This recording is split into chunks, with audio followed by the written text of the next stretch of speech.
All right, y'all. Peace. We are here, Historican Podcast. We have a phenomenal guest today. Hidden gem is a very appropriate term for our guest today.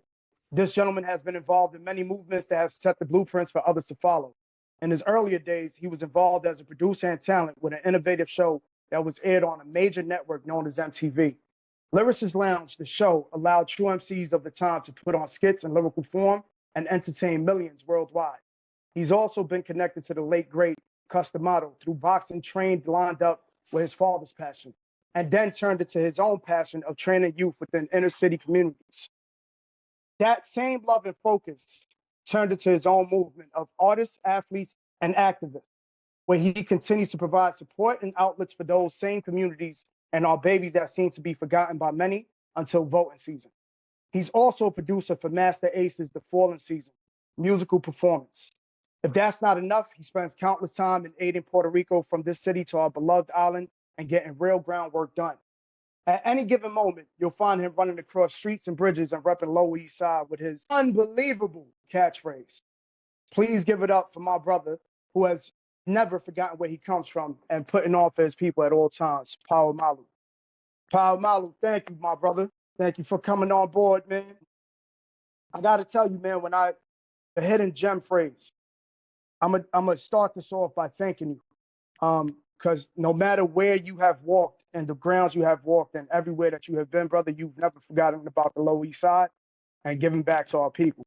And there's many that came from where we come from, and not many that have, right? But many that have forgotten where they come from, and I thank you for not. And with that being said, my brother, I gotta ask you, man, roots, and your upbringing, man, in the Lower East Side, how were you feeling when coming up as a young pup, right, and seeing your father training and all that, and seeing the grounds in which you were walking in on a regular basis? What was your feeling? What was your passion? How did your passion grow from that? So, first, born and raised in the Lower East Side, thank you for inviting me to be able to share my story here on Historican. I'm a New Yorican. My parents were born in Puerto Rico, first generation, because they basically were forced to migrate here to the United States. My dad was a boxer, and so he would always bring me to the track on Houston Street and 6th Street in Houston and FDR Drive. And that's kind of like where I first got into running. Just watching him train and have his passion for boxing, having a focus and a dedication to his craft is what inspired me growing up, just seeing that there was something different out there. But that's not to say that I didn't get to dabble in the streets, when my dad was working, or, I was able to go outside and hang out with my friends and just play in abandoned buildings, go back to the East River, but not to the track. I went to the amphitheater when it was abandoned, and we used to play there, and just up and down the Lower East Side. But I had community that would always look out for each other. And so they always would check in on us, make sure that we understood and knew that we were being cared for and being watched. A lot of our elders, I'm very grateful for a lot of the aunts and uncles that were out there in the street just looking out for us. And it just allowed me to feel love in a way where we dealt with a lot of trauma growing up in the crack era, seeing, crack vials on the street and playing with them, and seeing needles on the ground. And I mentioned abandoned buildings. There were people, sleeping in those abandoned buildings. And so anything that you can imagine was our playground. That's what we made our playground. We turned that into a place where we would just be able to commute, hang out, meet different people. I was not one person to just stay in one block. I would be all over the Lower East Side. That's how I got to meet a lot of different people. And as I continued to grow, my passion was into doing athletics because of my dad. So naturally, I gravitated towards the Boys Club, which was another place where I got to meet a lot of people from the different communities and neighborhoods in the Lower East Side, because, Lower East Side is pretty vast. People just think it's like a small area. It's not a small area. by any stretch of the imagination, because we have thousands of people living in different nature developments. And within that, I got to meet a lot of different people, connect with a lot of different people, and became like a mediator of sorts because I would get along with everyone. And I think that that's something that I attribute to my upbringing with my dad, and having a passion in sports and trying to figure out how I can use that to be able to bring people together. And so I think that the Lower East Side is what defines who I am. The different characters that I grew up around, that I was able to learn from, people that I looked up to that maybe weren't necessarily people that you would call role models, but to me they were, because no matter what they were into, they always looked out for everyone else. And if that wasn't the life that I was supposed to be leading, they would make sure that they pushed me or nudged me to do something else. And so I was fortunate to be able to be around people like that. And that's what I attribute to my upbringing in this community. And this community is beautiful. I love where I come from. And that's why I always try to find a way to give back. I mean, one of my ways of giving back is I have a food pantry that I'm able to actually bring fruits and vegetables to the elders that used to look out for me when I was younger, and I see, how people struggle with buying groceries, and I made it my business to try to use my platform and whatever I do to be able to give back in any way that I can. And that's one of the ways that I feel good that I can actually give back to my community and help people out to put food on their plate. Dope, my brother. And just hearing you speak about it, right? And us coming from the same area, man, understanding the abandonment that we've all dealt with, right? And even, most of the cast in here is from the Bronx. So we all kind of like visualize and seen and experienced some of the same areas. The only difference was the street names, right? But having your father there, right, to give you the lessons needed. And, even with Custom Model, man, I could only imagine the disciplines that came through the trainings of boxing, right? So if you could speak on that, like, what do you feel like you got out of even seeing your father do what he was doing, even outside of being from the neighborhood, just his own individual passions? And what lessons from your early life shaped your vision for the community? What did you see then that you wanted to change that seems to be your current backbone and passion now? So Customato used to have a boxing gym at Union Square. It was in the Union Square area where the Palladium was located. There was a PC Richards there. Now they do have a sign that says Customato Way that kind of like lets people know there was something there.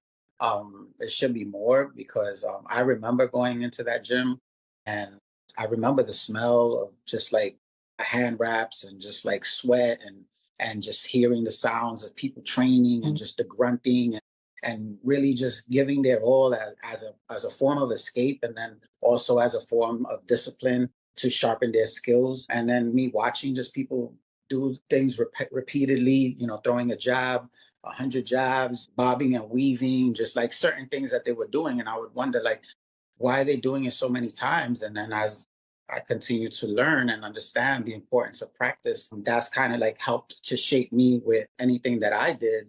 I always wanted to be able to be good at whatever I did in order to be able to share that with others and to inspire other people. Because coming from where we come from, another thing that is important to note is that a lot of times even our own parents are very afraid and always, mucho cuidado when you go here, when you go there, or who you hang out with. It was like always like overprotective in a sense, and rightfully so, because where we grew up, it was, pretty rugged. And so we heard a lot of stories, but watching my dad and how passionate he was in boxing, another thing that I got from him is that I also learned that his mom didn't want him to box because she thought it was a dangerous sport. And my mom also. So they were kind of like tag team to try to convince him to do something else. And so I saw passion in him in wanting to do something.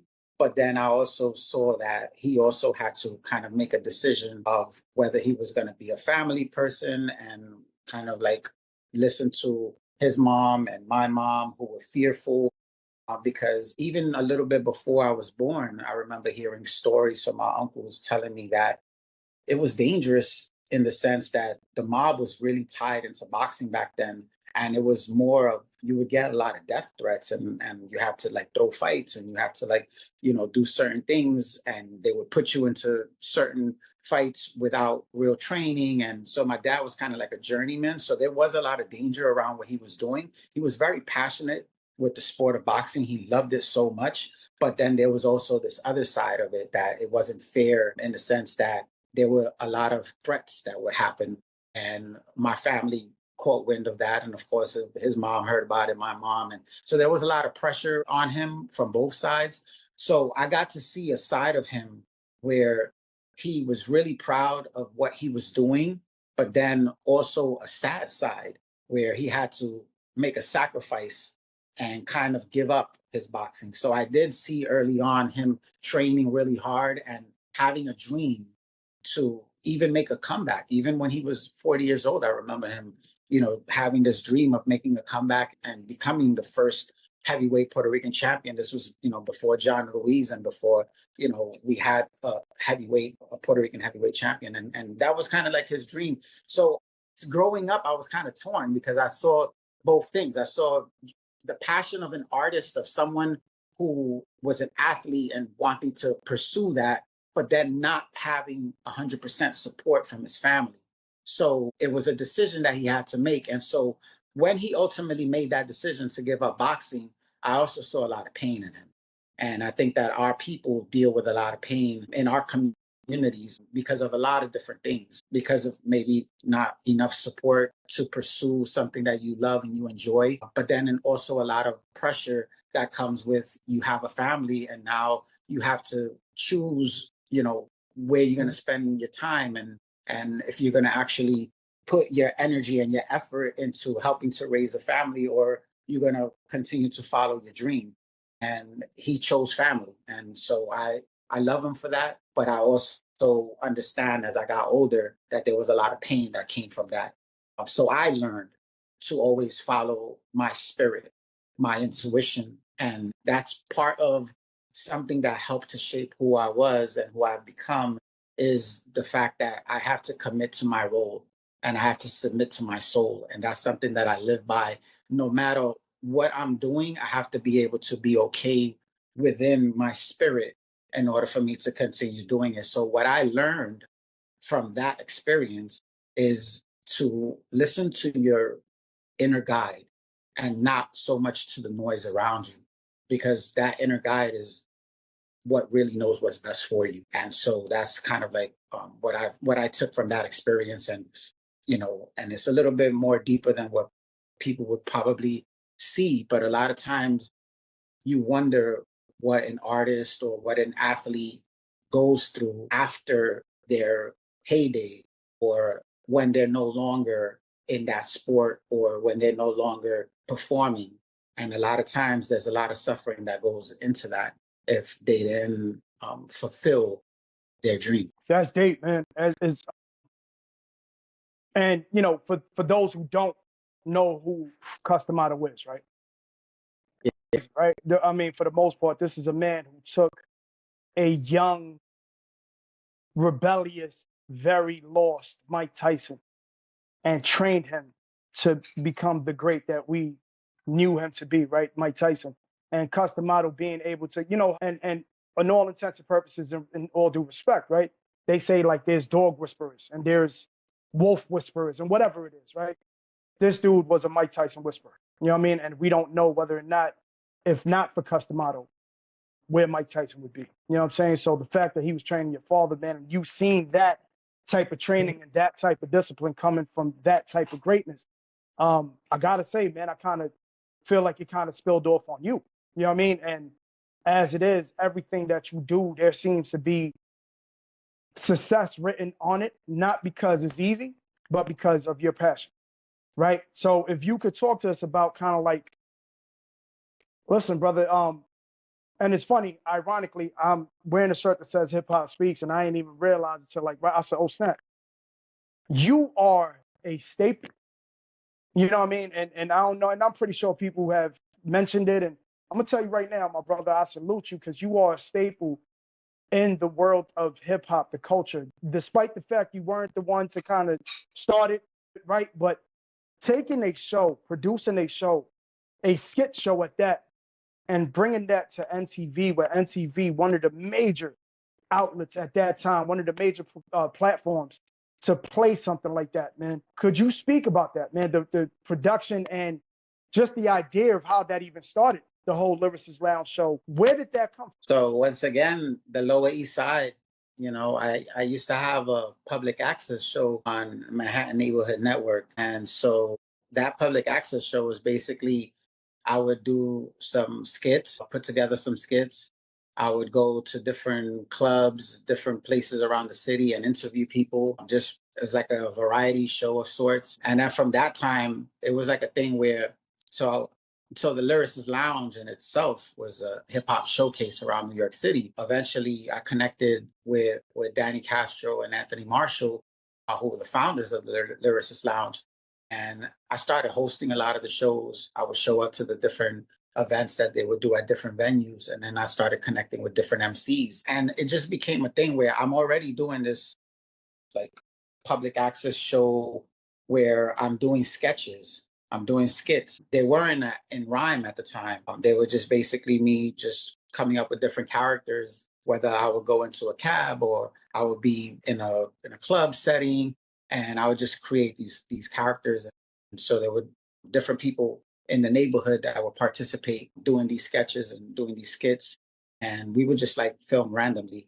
And the show was called My Life Television. And the theme song was My Life, My Life, My Life, My Life, and the Sunshine by Roy Ayers. And basically that was the theme. It was me just going around connecting with people.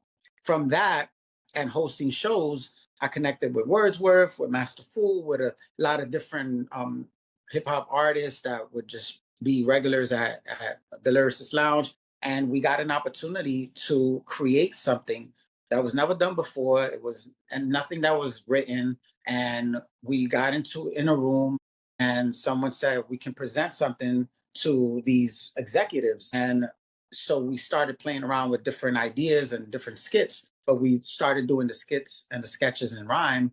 And so all of that together with what Wordsworth did something at a studio session. I think they were recording the first Lyricist Lounge Volume 1 through Raucous, and there was a bunch of people in the studio, and then Words was like doing like a professor kind of character where he was like rhyming and just kind of like teaching to the different pupils. And so we took a little bit of everything that we already were doing and then created this idea where we still weren't able to convince anyone what it was until we actually flew out to California and went to the executives at MTV who were sitting around a table, and we decided to do this one skit or a couple of skits, but the main one was I was playing a judge, and it was like these different things that were going on, and they still didn't really know what it was, but our energy is what convinced them that this is something that they needed to try. And so we were fortunate to get an opportunity to actually have a studio audience where we were able to perform and start developing these skits, these sketches, and create what became the Lyricist Lounge show, and then start getting different guests to come on board. So we literally created the show and produced it and brought on different guests that we wanted to have. And it was like a variety of guests like Erykah Badu and Mos Def and Slick Rick and Onyx and a bunch of different people that were available, and they just wanted to play. Snoop Dogg, like all these people that we just like write sketches for and write the rhymes, and then they would come on board, practice, and then we just like do it. So that's kind of like, it was a natural thing. It just came about in us just doing what we already were doing and having fun with it.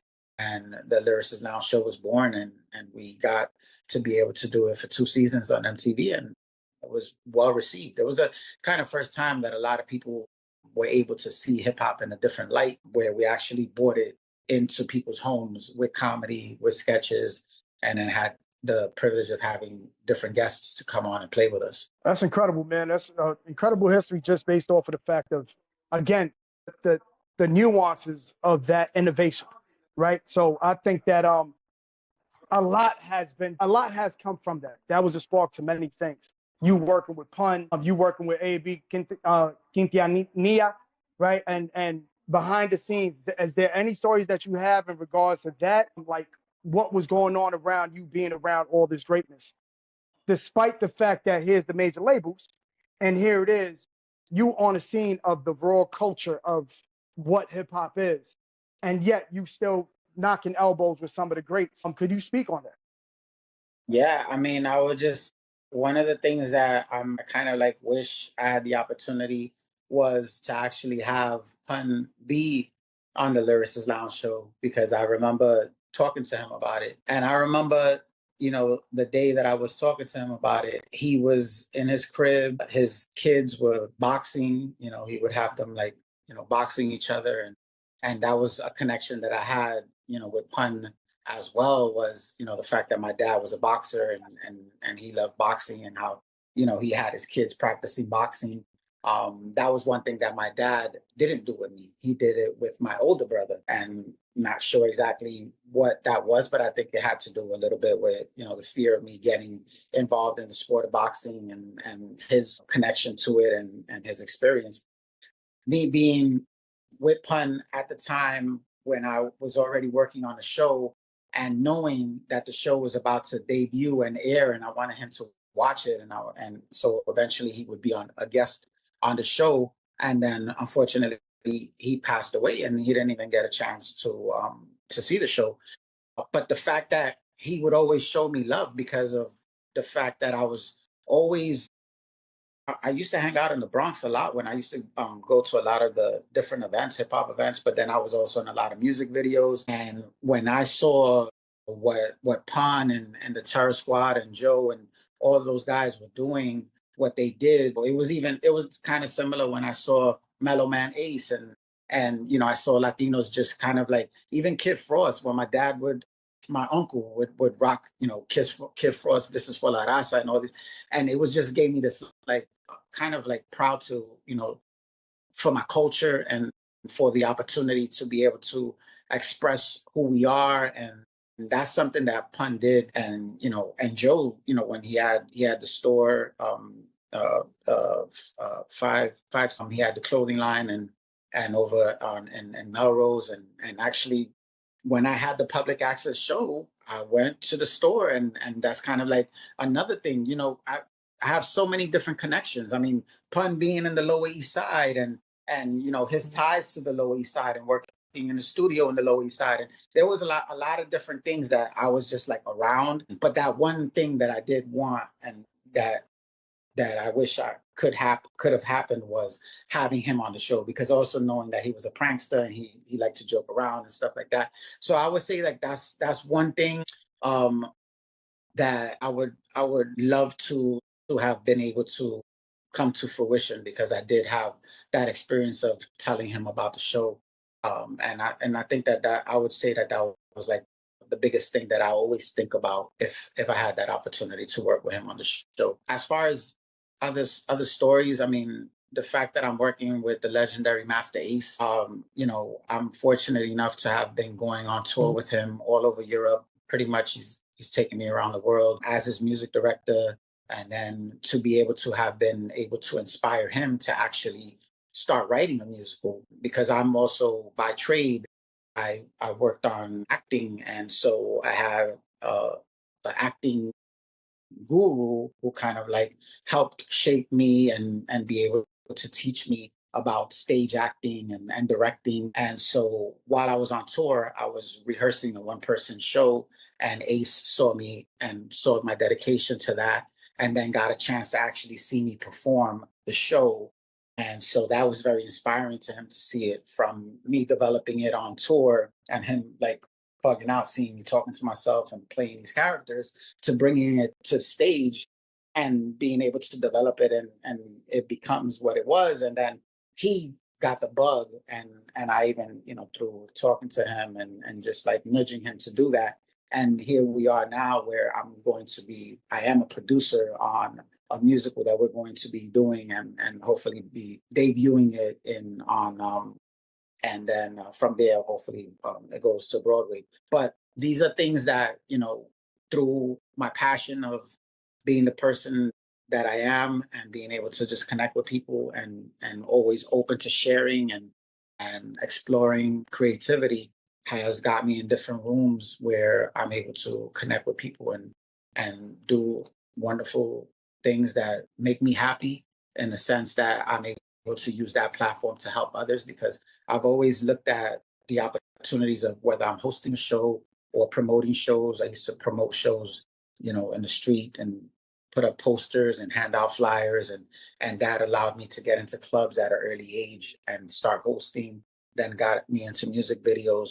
All of that, I always thought, like, I want to be able to, like, help people. And so it was never about becoming famous. It was more about how can I use my platform to help more people. And I got that bug early on doing protests with Al Sharpton, and I was an intern for Al Sharpton, and I would, bring him his macadamia nut cookies and milk. I was like the gopher. And then I would, like, be able to pick up the phone, and people would, tell us about different things that were happening and they needed help. And I would, like, take notes. And so all of these things that I was around is what helped to shape me.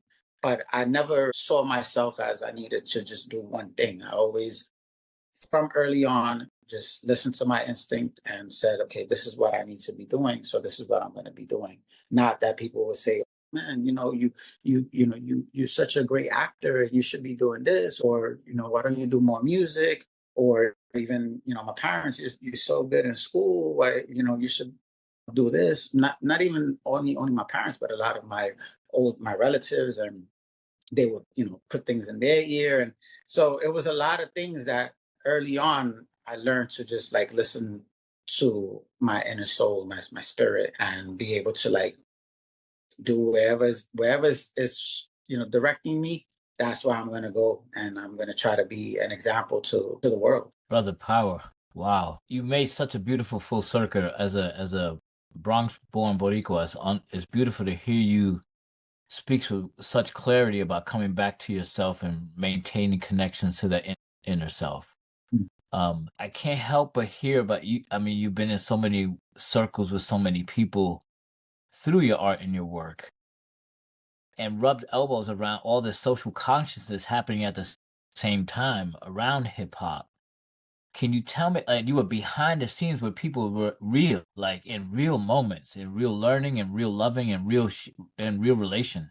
Can you tell me about the social consciousness work and what was happening behind the scenes, and those kind of conversations or feelings that you saw grow? Yeah, I mean, just being around the elders, that was always my thing. It was just like to be listening. I would sit. I was fortunate to be around certain rooms, and I would just listen. And I, from early on, I was kind of a person that brought people together. So even in the Lower East Side, if certain people wouldn't get along with each other because they were from a different block, I knew them.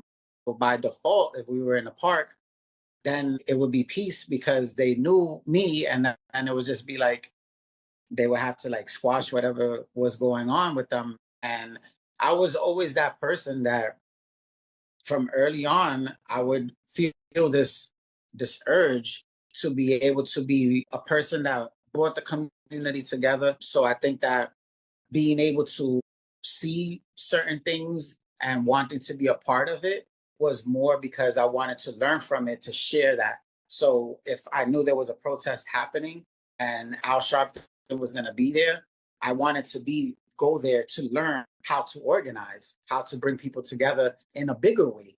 Because I did it in my community on a small scale, like I knew certain people and they knew me, but I wanted to learn more about how can I do that on a bigger scale to be able to support my people. And so that's kind of like what I learned just being around Al Sharpton and the protests and connecting with the different people that were in his camp. And then also by doing the public access show that I had, that was another way that I was able to, like, bring people together through the medium of filming, and being able to go to different states and connect and compare different places where I come from and see that we are very similar. And I think that that's kind of like my growth, and my journey has always been about how can I show people how much more similar we are than how much different we are. Because I think that the divide and conquer tactics that have been deployed on our people have hurt us in a lot of different ways. And I think that as growing up, I noticed that. And I've always wanted to be a person that at least could help to nudge the energy in the direction that I think that people need to get to. And I led with love. And I did that without ego. I did it selflessly. I did it more about I'm just like you and I'm doing these things, but you can as well. Or if you have another passion, you can focus and dedicate your time and energy to that. And that's success in itself, is being able to follow something that you enjoy doing, that you have been called to do, and kind of like removing the layers. I think that that's an important thing to do as well. And the stories that are attached to titles that are given to us, and just get to the core of humanity.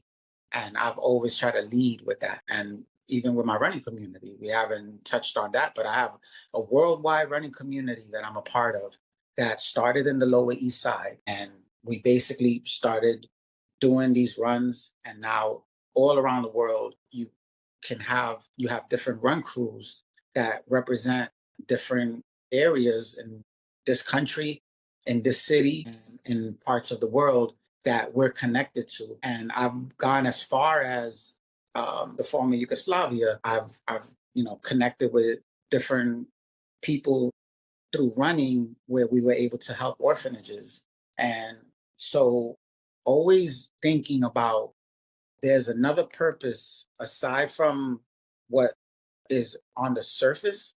There's something deeper that you can use to bring people together, to help people, to share resources, to teach about the importance of sharing knowledge, sharing information, but also like the fact that nothing belongs to us per se, it belongs to everyone. And so try to use these platforms. And so running has been a big vehicle to be able to do protests, to be able, we created this thing called Run for Justice. Then we did Running to Protest, and we would kind of like highlight different things. I was part of a boxing gym.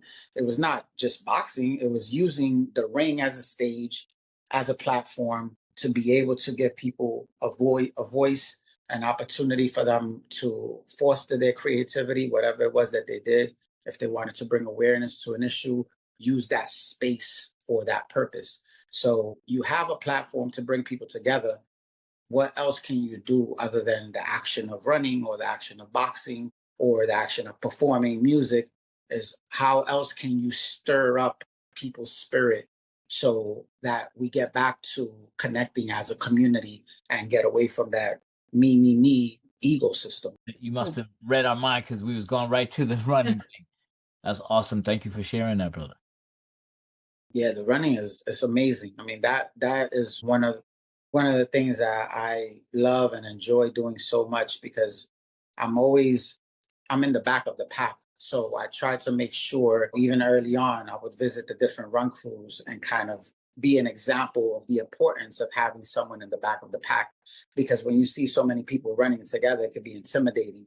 But it's also inspiring when people see it. So when you do welcome them, and maybe may not be the fastest, but they should feel that they are part of the community. And so those people that are in the back of the pack, you have conversations with them and you share information. And then little by little, those people start getting into the middle, then they're in the front, and then they're running marathons, and then they're sharing information. And that's really like the power of a movement, and how important it is as when you living and being able to share that, and that becomes legacy, and that becomes a foundation for the next generation. And it's a pretty powerful thing to find that, and be able to nurture that. So I'm grateful to be a part of this running community. Well, speaking of community, definitely want to touch on something that sounds like it's a major force in your life, which is your activism and your justice work. I know you did a lot of work around Hurricane Maria and some grassroots relief. What was that like, especially at that time? Things were so chaotic, and then here you are, someone from the diaspora, going to tackle this. Yeah, I mean, that time I was actually on tour when Hurricane Maria hit Puerto Rico in 2017. And I remember feeling like I needed to do something to help my people. I needed to be part of something to bring more awareness to what's going on. And so I knew that I had the running community, and I knew that I wanted to be able to use that platform to be able to spread the word and get people to help. I didn't know at the time until I started hearing more stories about how the people were literally left for dead. So in around December is when I started to really start figuring out how to bring the running community together, do some runs to be able to raise funds and be able to contribute to bring aid to the island. And so eventually what we did was use the arts. We created an opportunity to do a sold out event in the Lower East Side at the Clemente Center, where we did the Brief Wondrous Life of Oscar Wilde performance, where we were able to do 3 nights in a row. I also performed County of Kings by Lemon Anderson, and just using art to bring people together, and then also using my running community as a platform and as a way to get the message out as to what's really going on in Puerto Rico. And so through all of that, I was able to go to the island, and I was able to be hands-on to distribute aid to the so-called hardest hit areas where FEMA said that they couldn't get to. And doing that work was when I was able to really connect with the people on the island to really know how devastated the situation is and how corrupt the government is and how corrupt it has been for decades. And so Hurricane Maria allowed me to connect with my roots. It allowed me to learn about our history, allowed me to dig deep into what is going on with our people and why we are in the position that we're in. I connected with El Grito de Sunset Park because the same thing, the diaspora stepped up, and there was a warehouse in Industry City where people were delivering tons of supplies. And so I connected with the founder, Dennis Flores, and from there, we started sending containers to the island and then meeting those containers, because then we started hearing about how the containers were getting stuck at the port because of politics and they weren't getting distributed to the people. So here the diaspora is doing all of this effort to bring people together to help and support the motherland. And we send the supplies out there and it doesn't get distributed. So then that's when we started saying we need to make more trips to Puerto Rico and connect with more people. And we started taking things into our own hands and literally bringing it and delivering it to the people, connecting, with the matriarchs, connecting with the barrio leaders who, like, from all the ones that I met in all of the municipalities, were all women who knew exactly who their residents were, where they were, what their needs were exactly. And we asked, how can we be of service to you? What can we do to help support you? It wasn't like how you see a lot of times people want to swoop in and tell people what to do. No, it was more like, how can we help? What do you need? We're going to support by making sure that we can get those items and whatever exactly you need to be able to support. And so it was a big learning lesson for me in being able to support, but also to allow the people that are from there, that actually live there, to guide the things and how the help should really be facilitated. And for me, it was a spiritual connection that I've never had, because prior to that, maybe I went to Puerto Rico like 4 times, if I can remember. And it was never to connect in the deep way that I connected during and after Hurricane María. So much so that doing this work of constantly going back and forth and sending aid and connecting with family, like real family. Like I had a cousin that I knew about out there, aunt that I knew about in a certain area, but I never had that real connection until Hurricane María happened, that I was called to go out there and be able to connect and help my people. And that has been a major drive in how I move when it comes to the independence of Puerto Rico, and how fortunate I am to have been able to connect with an elder that was on top of a mountain in Yabucoa. And we went up there because, once again, we connected with the people. They were able to show us how to get to certain areas, things that, the government said they couldn't go. We went and made sure we got the help. And now we actually have a project that we're working on as a reforestation project on top of a mountain in Yabucoa that's basically 30 acres of land that we're cultivating into this retreat space, learning center, place with agriculture. And all of this just happened by us helping the people on the island. So that's why I say it's a spiritual connection, because we connected with an elder who purchased that land by the money that he won from a lawsuit where he sued the government when they were able to prove that the government was surveilling the people with carpetas during COINTELPRO, where they were traumatizing people and destroying people's lives just because they want the independence of Puerto Rico. And this elder was a victim of that, a survivor of that, and was able to win a lawsuit against the government and bought this land. And his dream is to do this reforestation project. So by us being able to connect with him, he entrusted us and we created an organization. And now this vision that he had is coming to fruition. So it's all it is just going where you are being guided and just entregándote. Like this is what you're supposed to do. This, you are a servant. This is what you were called upon. So gather up all the things throughout your journey, all the connections that you have made. Is not for you, it's for the people, is a bigger purpose. And that's how I live my life. And so being able to use all these things that I'm connected to raise funds, to be able to connect and send aid, and then actually go out there and connect with the people.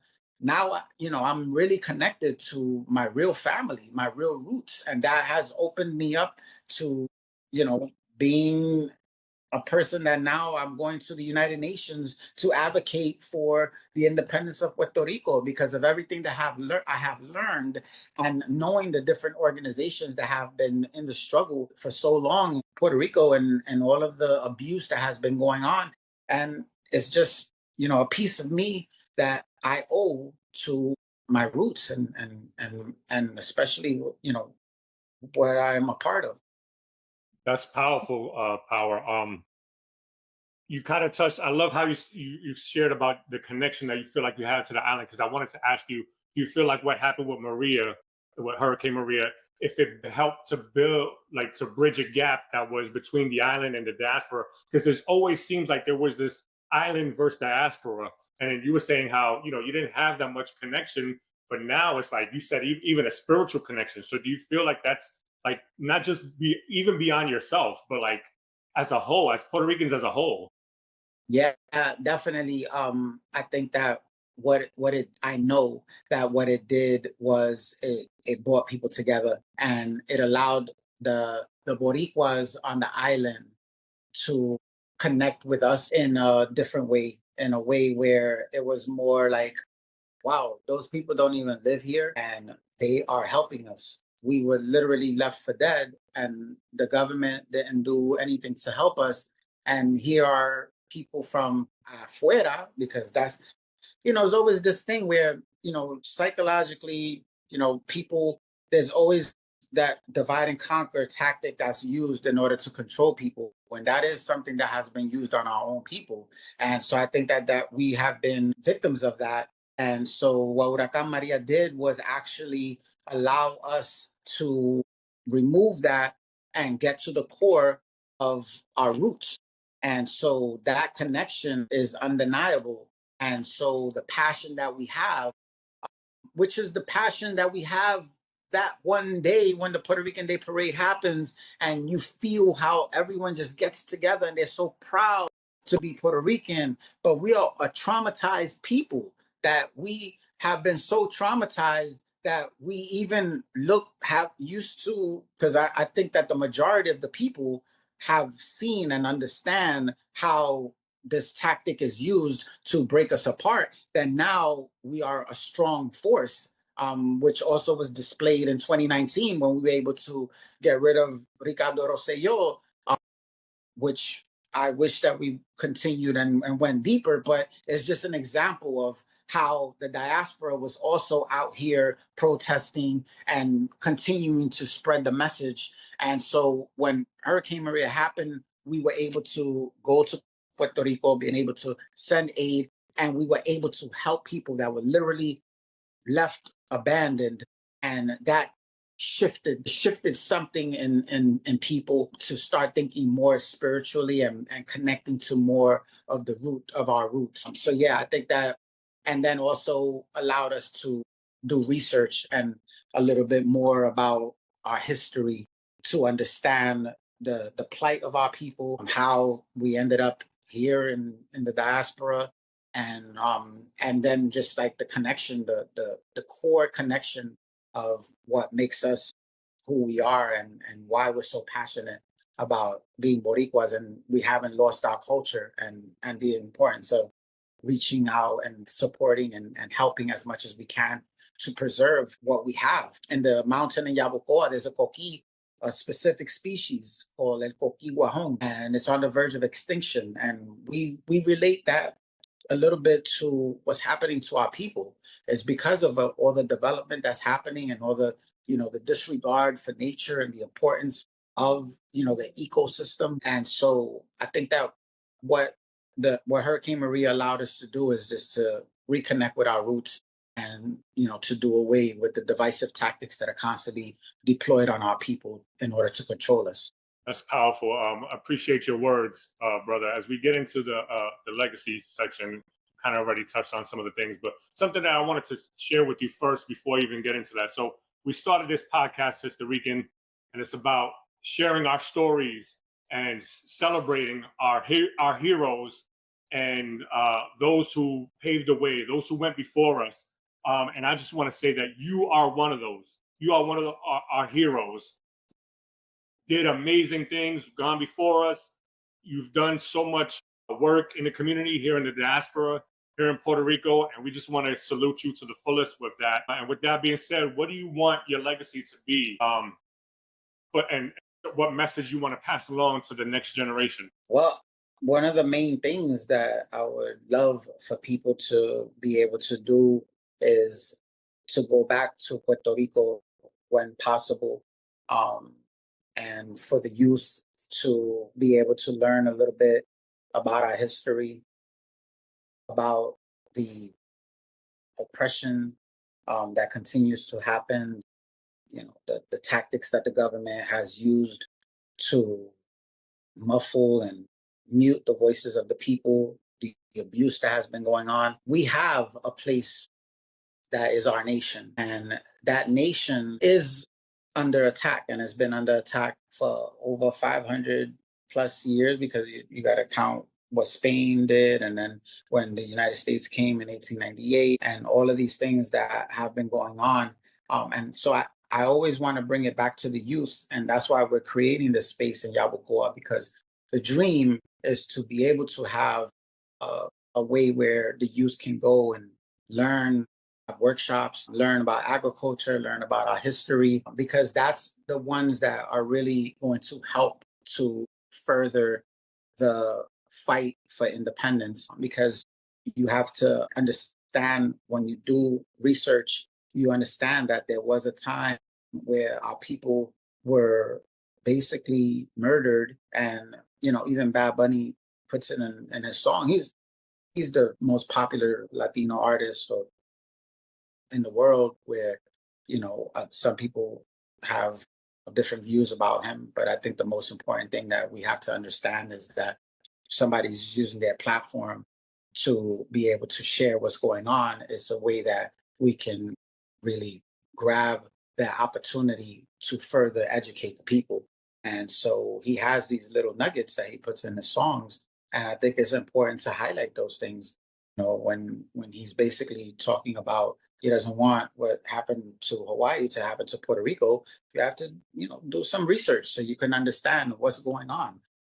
And, when he says things like, I hope that, when I pass, that, my song is played the day that they bring back, the body of Hostos.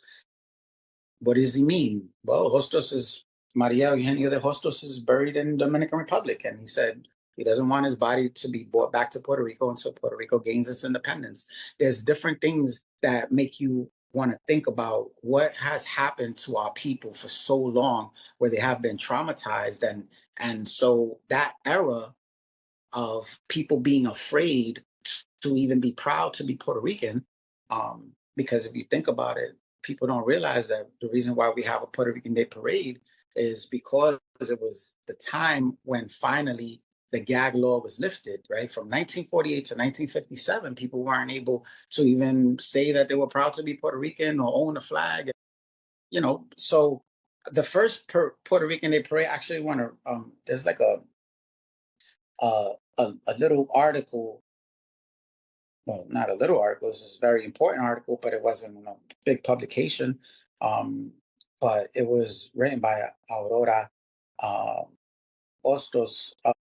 Basically, there's a part here where she writes, the first Puerto Rican Day Parade was born out of resistance and identity, as Boricuas were American citizens and majority in New York, outnumbering the many Spaniard and Cuban immigrants already here. In 1954, progressive socialist activist Elena Valentin.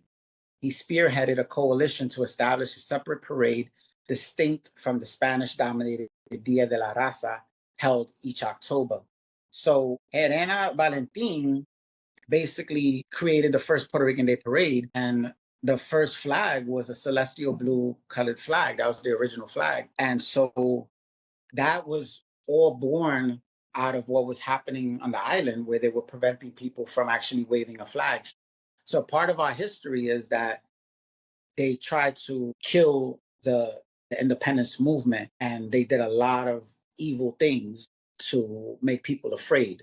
So when you think about that generation, I understand why my mom doesn't even know her history, and my dad didn't know his history. It wasn't taught to them.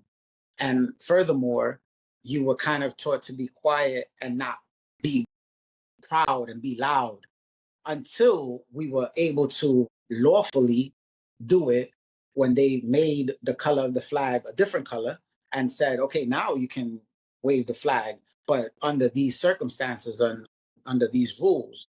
And so the youth are very important to teach, and very important for the upbringing and for the independence movement. And we're starting to see that. And that's why I bring up Bad Bunny, because he's from that era where he's able to tap into the youth that are just coming out of college right now, the ones that are in high school. And fortunately, they didn't have to go through all of that trauma that their parents and grandparents went through. And now by learning their history, they're going to be a force to be reckoned with, because they're going to be able to push for independence of Puerto Rico, because they don't have that it is in their DNA, because I have it, like we all have it, it's in our DNA, but they're in a better position to bring Albizu's vision and the reality and the fight for independent Puerto Rico. And that's why we have to be able to teach the youth and nurture them and be able to provide them with the information so that they can share it and they can be empowered and get that strength, that courage that we have as a people. I think that, what the dope thing is, right? Because there is, historically speaking, there has been that feeling of those of the island, those of the city, right? No matter what city it is, it's kind of like we clump together. And I got to be real with you, brother. The fact that you are the tongue, you are the voice for many of the disenfranchised, for many of those that can't speak because they are currently on the island. So the fears of what happens when I speak up, being from right here. And it kind of brings me to something that just recently happened, my brother, and I'm going to tell you straight off the bat, I'm so proud of you that you were able to get through the doors of the United Nations to now sit there in a seat in the United Nations and speak upon a plight that many would sit there and say, yo, Power's from Lower East Side, New York City. He don't care about us. But no, you sat there and spoke about the coqui. You sat there and spoke about us losing our identity to the current, which, as we all know, is gentrification. It's just happening in a bigger scope on the island, on Puerto Rico itself. So if you could speak about that spark that sparked you, right, where that poem came from. And of course, we know the plight, but what made you want to do that, especially in the United Nations? And then my follow-up question to that is, where do you feel the consciousness of hip hop, of the arts? Where do you feel the voices now? And do you feel like there is enough like you, right, like us, that are on the front line speaking upon the plights of our people, right? The inner cities, Puerto Ricans, Latinos, whatever it is, that we are playing that role. Do you feel like there's enough of that voice in hip hop and in the arts? So the first question is, where did that poem come from? How did you feel doing that? But at the same time, you being the voice, my brother, how do you feel like, do you feel like there are compatible voices to yours that can speak up for our people? So in the United Nations, they have a special committee for decolonization. And what happened is that, so Puerto Rico was on the list of colonized nations. And what this country did was basically trick and took Puerto Rico out of that list and make it into where Puerto Rico is a territory. It's a commonwealth of the United States. It's still a colony, but it's a play on words. However, the United Nations still recognizes that Puerto Rico is a colony, and thus they do this hearing where they allow a presentation of people to come from different organizations to actually share what has been going on in front of this committee, and they get to vote. And they basically, what has happened is that every year that they have voted for the decolonization of Puerto Rico. So it's more symbolic than anything else. I think that it's a world stage, and it's very important for us here in the diaspora to be able to support and be able to amplify the message and the voices of the people back home, because the majority of the things that happen back home stem from corporations that are housed here in New York City, in the United States, but predominantly in New York City. So it's up to us to be able to be that voice, to be able to actually speak up for our people that are on the island. And as I continue to go back and forth to Puerto Rico, I connect with different organizations, and I start learning about the different things that are happening. And so through my journey of learning of the different things that are going on, I wanted to be able to put that in a way where people can digest it and understand it in a simple term, a simple way, where I think that words and rhyme can easily be digested by people. And so by going to the different places where these things are happening, where there's a lot of development that's going on, people are being displaced.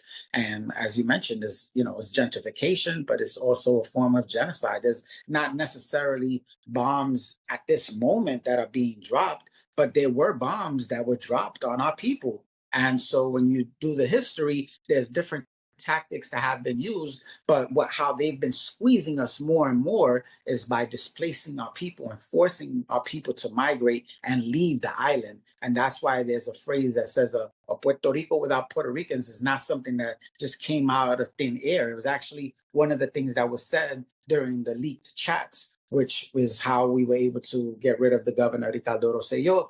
And in these chats, this is what they're doing. This is what they were talking about. This is something that they've been planning and plotting for many years. How can they continue to displace the Boricuas so that they can take over the island?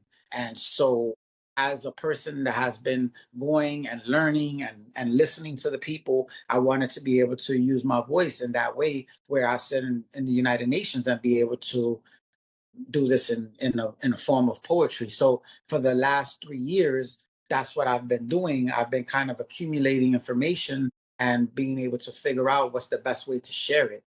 And in fact, I was inspired to do it this way because of Hurricane Maria. Because when Hurricane Maria happened, there was so much things that were going on that people weren't aware of, that I wanted to do a poem specifically about Hurricane Maria, what was going on, and I called it Borinquen Keys. And it spoke exactly about what was going on in the island, to be able to educate people so that they can take in the information and be able to do their research. So by being inspired by that is why I continue to do the work that I'm doing on the ground, being able to physically support and help, but then also to be able to be present in these spaces where people are forced to hear and listen to what's going on in the island. And any opportunity that I get, I try to do that in a simple form where people can understand it, digest it, and then do their research so that it can, continue to grow and the message can continue to be heard and received by people all over the world. And the second question was, do you feel like there is synonymous voices that are speaking for hip hop, right? For the cultures, and not even necessarily hip hop, the culture, but our culture, our art speaking for us, Black and brown, that need the advocacy that we don't see on a general basis? Well, I think that I brought up Bad Bunny as an example because this is a person with a worldwide platform, bigger than anyone that you can imagine at this point, who's very powerful in the messages that he has in his music. So as far as someone like myself, I think that we need more people on the ground that are able to share through their art. There are a lot of people that do use their platforms. You guys are using your platform right now, like, doing the Historican podcast. You're using a medium that can get to different people, and the messages could get to different people. So however it's done, I think that it is important for us to use more art to be able to bring that as a way of resistance. Being a part of El Grito Boricua, which is an organization based in Puerto Rico, but we also are based here in New York City, where I'm on the board of this organization that does the Sunset Park Puerto Rican Day Parade, where we basically bring Bomba y Plena. And that form of music and movement is a form of resistance. And so I think that the more that we're able to bring people together through the arts, to be able to share the message, to bring people together as opposed to being divisive, because you can easily say that's not really hip hop, or that's not really poetry, or that's not really salsa, or that's not really bomba. I think that instead of doing that, is more like find the ways in which that is inspiring people and actually motivating people to learn, and then use that to continue to push the message forward. I think we need to do more of that and less of trying to tear people down because we don't think that it fits in the mode of what should, so-called be a style of music. I think that the message has always been, hip hop has always been used as a form to report what's happening on the streets and what's happening to our people, what's happening, and culturally, and be able to share that.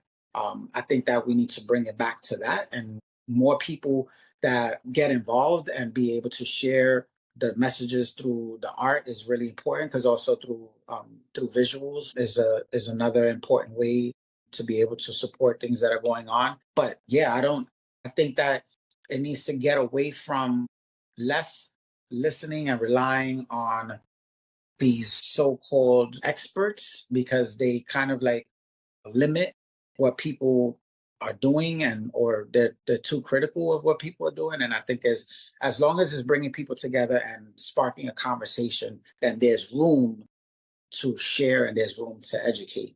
So I think we need to like really push that, and that's what I'm always gonna intend to do. And my mission is always gonna be, how can I share? How can I use whatever opportunity I have to be able to build community and be able to share the messaging? And if it's about the independence of Puerto Rico, then that's what I'm moving towards. Or if it's about, the displacement of our people, then I'm going to be able to use my voice to advocate for that. If it's, for the migrants that are coming to New York City, I have to be able to advocate for that. There's different ways that this government has always found to divide our people. And if we allow that to happen, then little by little, we start noticing how the attacks start changing and it starts getting closer to home. And so I'm always gonna connect with the indigenous community. I'm always gonna connect with people that have been abused, they try to strip you from your culture, try to erase who you are, try to make you something that you're not. And I'm always gonna be an advocate of being able to support the people that are the underdog or the people that have been abused and suppressed for too long. And I think Boricua is a big example of how powerful we are as a people, because we've been, they've been trying to take the island and try to erase our culture for hundreds of years. We're still here, and now it's up to the youth, to be able to get us to the finish line. Amen to that. Amen. Thank you so much for your words, man. And thank you so much for taking the time out to share your story. You personify what's the vision of Historican, the podcast. Again, like as I said before, we want to highlight and share our stories, share our heroes, right? Because there's people, like you saying about educating young people. We got to educate our people so that they can see, like, look, like Power is an inspiration. He's doing the work. He's on the front lines doing his thing, and like you're an inspiration. And we want to respect your time. So, but first, thank you so much for taking the time out to share your story, to share your passion, your heart and your spirit with us, and what it is that drives you. I'm sure that everyone here that's a part of this feels inspired and feels energized and rejuvenated about this work that we're all trying to do for Puerto Ricans. But something I wanted to ask you though, as you said you was doing, you've done some research and stuff like that. Can you identify a book on maybe Puerto Rican history that has impacted you, that really kind of even give you some fuel to that fire of you wanting to do this work? So it was more about my journey of going back to the island and connecting with the people.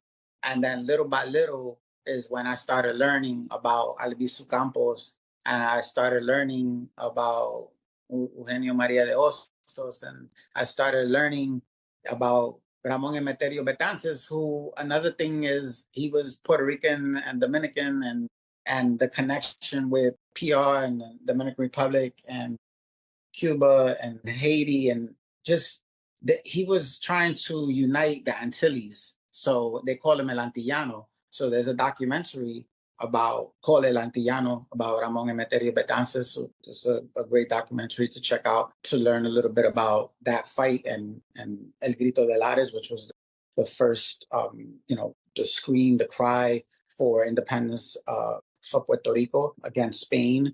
And that turned into us having the first flag, which was the Bandera de Lares, which is similar to the Dominican flag, which is another thing I try to tell people, because that's another way that they try to, divide our people, and how important it is, because even the Puerto Rican flag is inspired by, there was a Puerto Rican part of the Cuban Revolutionary Party in New York City, and it was just like the contingency that created this flag here in New York, but inspired by Cuba. And just the connection that we have is really important to note. And so there is a book called War Against All Puerto Ricans, which is something that is good to get, so that you can kind of take bits and pieces, so that you can kind of do more research about the different things that are spoken about in that book.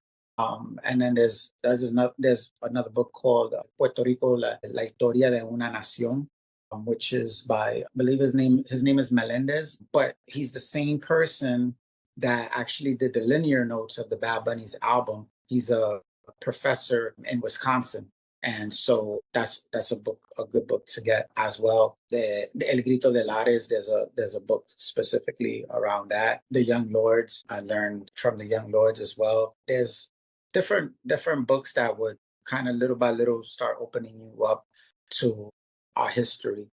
But I would say immediately the two books to get would be War Against All Puerto Ricans and History of a Nation, because then from there you'll like start dabbling into others. But that it has a rich history where you would be like, wow, this is what's going on or what happened in Puerto Rico, and then it kind of like helps you to delve into more deeper events that have taken place in our island, in our nation. Thank you so much for those recommendations. Those are definitely powerful books. So before we get up out of here, my brother, all for love, man. First and foremost, I'm honored by calling you my brother. You know what I mean? In many ways. You know what I'm saying? Lower East Sider, you know what I mean? Like, there's a lot that goes into it. But at the same time, my brother, you put your energy and your efforts out there so much for so many people.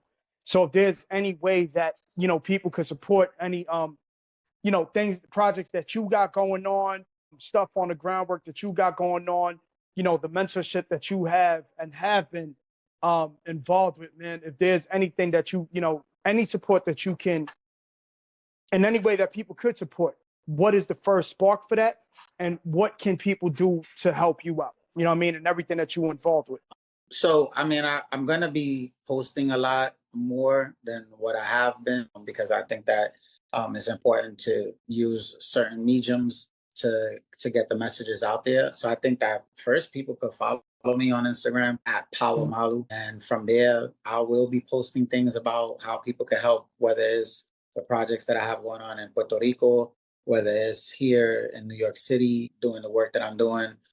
We have a food pantry that we do every week down here in the Lower East Side. So there's different things that people can get involved with however they can. I'm going to be working on some graphics for some T-shirts so people can support that way if, you know, they want to get something that connects them to the work that I'm doing, and then they want to wear it, and then that's a way that they could support financially. But really everything that I do, whether it's with the running community, we have a team that we're going to be doing the marathon in November. So I'm going to be posting about different things and different ways that people could support. And however people feel that they fit within that, then, you know, that's all I can say, that I would be very appreciative if they can do it that way. And other than that, I'm a spiritual person. Mándame las bendiciones, because that's why I always ask, you know, my elders and people, just as long as I get that connection, there's a spiritual war going on out there, and I can just I can feed off of my people's energy. So if that's all, you know, that you can contribute, then I receive it. Bendy. Bendición. Wow. Your humbleness is astounding, man. And I thank you for showing that. You know what I mean? Not a lot of heroes without capes are notified or acknowledged. You know what I'm saying? And you are definitely one. I've seen you since I've been younger, man, and I thank you for everything that you've been doing. But I think that your humbleness and your humility is one of which that needs to be spoken about with, you know, when people speak about your legacy, my brother. So thank you. Yes, Yes, sir. thank you. Thank you again so much. Thank Thank you, all. brother. Thank you all for sharing. You're giving me life, brother. Thank you. Yeah. And Michelle, Wow. dope. Nah, Power, thank you, man. Thank you. Thank you for, like Joe was saying, man, you are the epitome of a lot of things, my brother. And I'm not just telling you that because you're in front of me. You know, where we come from, the real don't just speak just to speak. You know what I mean? We don't speak just to hear our voices. So when I give graces and when I praise, it's because it's very well deserved. You know what I mean? And for you to have taken this time out, my brother, I think that, you know, we've been working on something like this for a long time. You and I, just to kind of get you on, and your voice needs to be heard, man. And it's being heard. And I think that the dopeness about it is being heard with a very subtleness of power, pun intended, but also, yeah, we ain't one to play with. You know what I mean? But at the same time, we can still say that in the whisper. You know what I mean? So thank you, my brother. I appreciate you. Thank you. I receive it. I appreciate you. Thank you for having me on. Take care. Nothing. Peace.